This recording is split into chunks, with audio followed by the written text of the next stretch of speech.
Assistant section officer in election commission. क्या क्या चीजें हैं इसमें? इलेक्शन कमीशन के बारे में तो आप जानते होंगे, ठीक है, भारत का जो निर्वाचन आयोग होता है उसके। आज की वीडियो में हम क्या क्या जानेंगे मेरे भाई, इसके बारे में कुछ नहीं जानेंगे, हम जानेंगे इलेक्शन कमीशन में एएसओ के बारे में, है ना। तो क्या क्या जानेंगे वीडियो के अंदर, देखते हैं।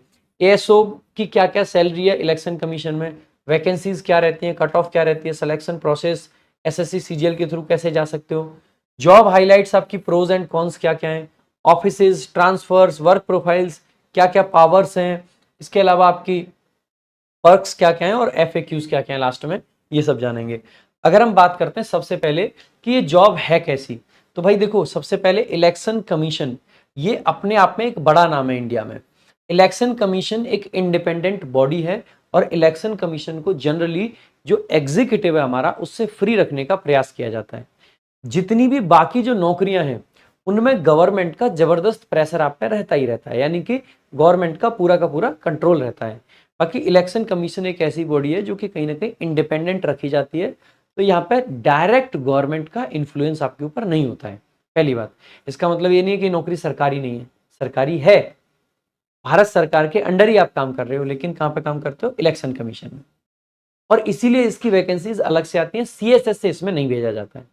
बहुत कम वैकेंसीज होने के बावजूद भी सीएसएस के लोग नहीं जाते हैं, क्योंकि वो सब मिनिस्ट्री के लोग हैं और ये मिनिस्ट्री के नहीं है, ठीक है। नॉन गैजेटेड पोस्ट होती है आपकी, अगेन वही ग्रुप बी की, 4600 पे ग्रेड है, 4600 पे ग्रेड है। बेसिक पे आपकी स्टार्टिंग जो होती है 44,900 होती है। आपको पता होना चाहिए हर साल आपकी बेसिक पे बढ़ती रहती है, हर साल आपका बेसिक पे बढ़ता है, ठीक है। साल में एक बार जब इंक्रीमेंट लगता है, जनवरी में लगता है जनरली, ठीक है। ग्रॉस सैलरी की अगर बात करें तो देखो बेसिक पे मिल गया लगभग आपका 50%, अभी डीए है, अभी और बढ़ जाएगा ये। एचआरए आपका 30% है, ट्रांसपोर्ट अलाउंस आपका मिलता है और कुछ अदर छोटे मोटे अलाउंसेस को मिला के 85,000 प्लस आपकी सैलरी बन जाती है इस टाइम पे, स्टार्टिंग सैलरी ग्रॉस। नेट होती है जो हाथ में सैलरी आती है, इन हैंड सैलरी, और ग्रॉस सैलरी वो होती है जो आपके अकाउंट के, मतलब जो आप जिस सैलरी के आप हकदार हैं। अब इसमें से इनकम टैक्स कट जाता है, कुछ आपका एनपीएस कट जाता है। हालांकि एनपीएस कटना नुकसान की बात नहीं है, एनपीएस जितना आपके अकाउंट से कटेगा, जैसे मान लीजिए आपके 10,000 एनपीएस के पैसे कटते हैं यहाँ से, लगभग 10,000 नहीं कटेंगे, 7,000 के करीब आपका कटेगा, 7 साढ़े 7। अगर 7 आपके खाते से कट रहा है तो 7,000 गवर्नमेंट ऑफ इंडिया भी अपनी तरफ से डालेगी, और आपका एक अकाउंट होता है एनपीएस अकाउंट, ठीक है, नेशनल पेंशन स्कीम, एनपीएस का मतलब उस अकाउंट में जितने पैसे आपके उतने सरकार के। हर महीने ऐसे ही होता है, जितने आपके कटते हैं उतने सरकार डालती है। और ये इसी जॉब के लिए नहीं है, भारत सरकार के अंतर्गत जितनी जॉब आपकी आती है वो सब। पहले आपका एक ओल्ड पेंशन स्कीम हुआ करता था, उसमें अलग तरीके की चीजें थी, इसमें अलग। और ये एनपीएस का पैसा कुछ सर्टेन कंडीशंस में ही निकाला जा सकता है, आप इसको हमेशा नहीं निकाल सकते हो। जनरली ये रिटायरमेंट में मिलता है, बाकी कुछ एक्सट्रीम केसेस में बीच में भी निकाल सकते हैं, एक्सट्रीम केसेस में निकाल सकते हैं, नॉर्मली नहीं निकाल सकते हैं। तो एनपीएस में ब्याज रेट भी अच्छा खासा मिलता है, और ये जो इनकम होती है एनपीएस वाली, ये आपकी टैक्स फ्री भी होती है, ठीक है। तो इन चीजों का ध्यान रखेंगे एनपीएस के बारे में। उसके अलावा इसकी पोस्टिंग की बात करेंगे सर, तो सिर्फ और सिर्फ दिल्ली हेडक्वार्टर्स जो हैं आपके, जिसको आईआईआईडीएम जिसको बोला जाता है, द्वारका में इसकी पोस्टिंग रहती है। तो द्वारका में जाना है आपको, बढ़िया जगह है द्वारका, बहुत अच्छे अच्छे सेक्टर्स हैं, तो वहां पे आपकी पोस्टिंग रहती है, कहीं इधर उधर भटकने की जरूरत नहीं है, जीवन भर एक ही जगह पे दिल्ली में आपकी पूरी जिंदगी निकल जाएगी। अगर वैकेंसीज की बात करें तो 2024 में अभी पता नहीं है, क्लियर नहीं है कितनी होंगी। बाकी 2023 की बात करें तो सिर्फ 4 वैकेंसीज थी, 2022 की बात करें तो 5 वैकेंसीज थी। कट ऑफ 2022 में 350 थी नॉर्मलाइज्ड। आप पाओगे कि एमईए वगैरह से भी कट ऑफ ज्यादा चली जाती है इसकी, एमईए की 331 थी और इसकी 332। क्यों?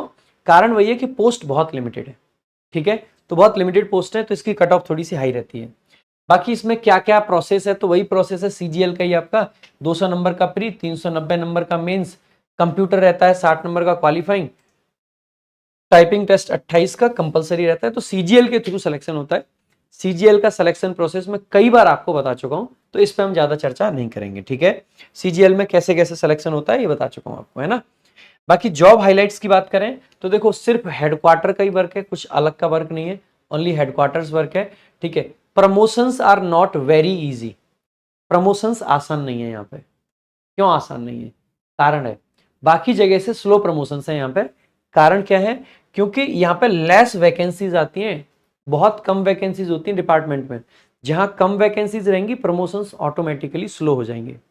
अगर बात करें कि जॉब प्रोफाइल, तो डेस्क जॉब है, आपको संडे सैटरडे छुट्टी रहती है, गर्ल्स के लिए बहुत सूटेबल जॉब है, कोई इंटरव्यू नहीं है, कोई मेडिकल नहीं है, कोई फिजिकल नहीं है, आंखों पे चश्मा लगा है, कोई परेशानी नहीं है, छोटा मोटा उंगली उंगली में कोई कट है, कोई परेशानी नहीं है, कहीं टैटू बना है, कोई परेशानी नहीं है, दांतों में दिक्कत है, कोई परेशानी नहीं है, समय से पहले गंजे होते जा रहे हो, कोई परेशानी नहीं है, कलर विजन है, कोई परेशानी नहीं है। यानी कि मेडिकल की कोई 1% दिक्कत नहीं है, दौड़ नहीं पाते हो, कोई दिक्कत नहीं है, आपके नॉक नी है, कोई दिक्कत नहीं है, फ्लैट फुट है, कोई दिक्कत नहीं है, मेडिकल की कोई इश्यू आपको नहीं लेनी है, ठीक है।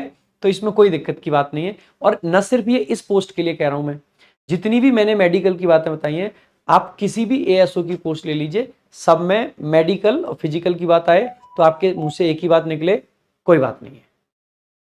अब ये मत कहना आंखें नहीं है, कोई बात नहीं, बोल नहीं पाता हूं, कोई बात नहीं, इतना भी नहीं है, मतलब बेसिक अगर आप चल फिर पा रहे हो, बात कर पा रहे हो, ये सब है तो ठीक है, ठीक है। कोई कहे कि शरीर आधा ही है, कोई बात नहीं है, वैसा भी नहीं है, हाँ, लेकिन जनरली मेडिकल और फिजिकल ये कोई इश्यू नहीं है, ठीक है।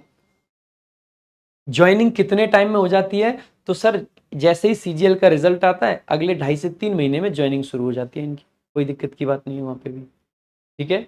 आगे देखेंगे जॉब हाइलाइट्स में यही चीजें हैं, बहुत ज्यादा इसमें अलग कुछ है नहीं, बहुत ज्यादा अलग आपको कुछ मिलेगा भी नहीं, ठीक है। अगर बात करें वर्क प्रोफाइल कैसी है, तो वही क्लैरिकल वर्क है, रूटीन की noting, writing, drafting, submitting letters to higher authorities as well as completing files and creating reports during election period. जो इलेक्शन पीरियड होता है, ASOs may be involve in the coordination of various election related activities. यानी कि एएसओज ध्यान देंगे, वैसे तो light workload रहता है, लेकिन जब बात कर रहे हैं हम इलेक्शंस के टाइम की, तो during election periods, election period के टाइम पे आपका वर्कलोड बढ़ जाता है, क्योंकि जो एएसओज हैं उनको अक्सर करके यूज कर लेते हैं कोऑर्डिनेशन के लिए वेरियस इलेक्शन रिलेटेड एक्टिविटीज में, such as preparation electoral rolls बनाते हैं, उसके लिए कोऑर्डिनेशन का काम। ये रोल आपको नहीं बनाने, लेकिन कोऑर्डिनेशन आपको संभालना पड़ेगा।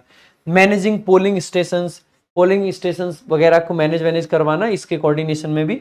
इसके अलावा असिस्टिंग इन वोटर अवेयरनेस कैंपेन्स, इनमें भी असिस्ट करना पड़ सकता है, हेल्प करनी पड़ सकती है।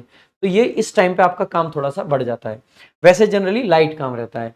Ensuring that the guidelines and rules set by the election commission are adhered to in all related activities. सारी एक्टिविटीज जो चल रही है चुनाव की, चाहे वो आपके पोलिंग बूथ की बात है, चाहे इलेक्टोरल रोल की बात है, चाहे बाकी की कोऑर्डिनेशन की बात है, उन सब में जो गाइडलाइंस है वो फॉलो हो रही हैं या नहीं, ये इंश्योर करना आपका काम है। असिस्ट करना इंप्लीमेंट करने में directives of the commission effectively, जो कमीशन के द्वारा यानी इलेक्शन कमीशन के द्वारा जो डायरेक्शंस दिए जाते हैं, उनको बेसिकली इंप्लीमेंट करवाना भी आपकी वो ड्यूटी है, उसको में असिस्ट आपको करना पड़ेगा। प्रमोशंस क्योंकि इसमें बहुत ज्यादा है नहीं, तो एसओ से मतलब एएसओ से एसओ बन सकते हो। अंडर सेक्रेटरी ज्यादातर डिप्टी सेक्रेटरी तक पहुंच पाते हैं, बाकी एडिशनल तक भी कुछ लोग पहुंचते हैं। एडिशनल शायद पहले आ जाता है डिप्टी से, देख लेना एक बार, ठीक है। कुछ कुछ में पहले, कुछ कुछ में पीछे भी रहता है ये।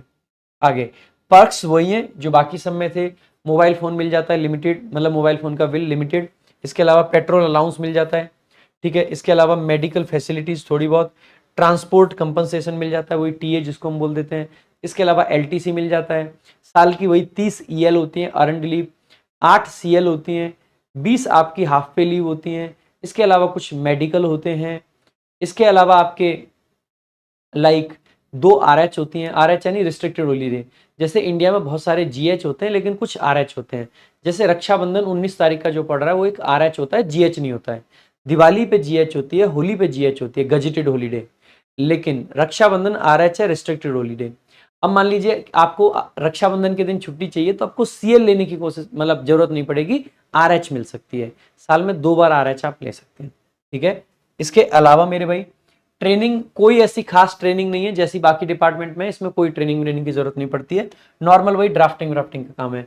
अब एफएक्यूज देख लेते हैं, क्या करप्शन के चांसेस हैं, तो भाई no public dealing, no chances of corruption. Corruption वरप्शन की सोचो तो भाई किसी और में चले जाना, इसमें मत जाना। इलेक्शन कमीशन में जाके भी करप्शन करोगे, ये शर्म करो यार, हैं? तो फालतू की बात है। ट्रांसफर होता है या नहीं होता? अब एक छोटा सा तो डिपार्टमेंट है इलेक्शन कमीशन, इसमें से कहाँ लेके जाओगे ट्रांसफर? इलेक्शन कमीशन में यही रहना है, आराम से तसल्ली से दिल्ली में रहो, ट्रांसफर की बातें ज्यादा मत करो, ठीक है? तो यही, हालांकि डिपार्टमेंट के अंदर ही सेक्शन बदल जाते हैं, कई सारे सेक्शन होते हैं ना, तो वो बदल जाते हैं, ठीक है? इसके अलावा मेरे भाई क्या वर्कलोड ज्यादा होता है? तो आम दिनों में तो वर्कलोड बिल्कुल नहीं रहता है, कोई वर्क प्रेशर नहीं है, कुछ नहीं है। बस आपका क्या है, इलेक्शन के टाइम में वर्कलोड थोड़ा सा बढ़ जाता है। अब बात करेंगे भाई हम आगे, और आगे हम बात करेंगे अगले आपके कॉन्सेप्ट की, और अगला जो आपका कॉन्सेप्ट है वो है कोरिलेटिव कंजंक्शंस। बाकी आपको अगर कुछ और पूछना हो इलेक्शन कमीशन में एएसओ के बारे में, तो आप इस वीडियो के कमेंट बॉक्स में पूछ सकते हैं। जो अगली पोस्ट आप मेरे से चाहते हैं कि सर ये पोस्ट के बारे में बताइए, वो पोस्ट आप कमेंट कर देना, मैं आपको उस पोस्ट के बारे में सारी जानकारी दे दूंगा। हम अब तक बहुत सारी पोस्ट ऑलरेडी कवर कर चुके हैं, एमईए कर चुके हैं, सीएसएस कर चुके हैं, ईडी कर चुके हैं आपका, इसके अलावा एएफएचक्यू वाला एएसओ भी हम कर चुके हैं, इसके अलावा एक्साइज इंस्पेक्टर कर चुके हैं, आपका जो पीओ होता है वो कर चुके हैं, एग्जामिनर कर चुके हैं, बहुत सारी कर चुके हैं, डिविजनल अकाउंटेंट भी हमने कर लिया था, रेलवे वाले एएसओ को भी हमने कवर कर लिया था। तो बहुत सारे पोस्ट हम ऑलरेडी कवर कर चुके हैं, आगे भी ऐसे ही करते रहेंगे।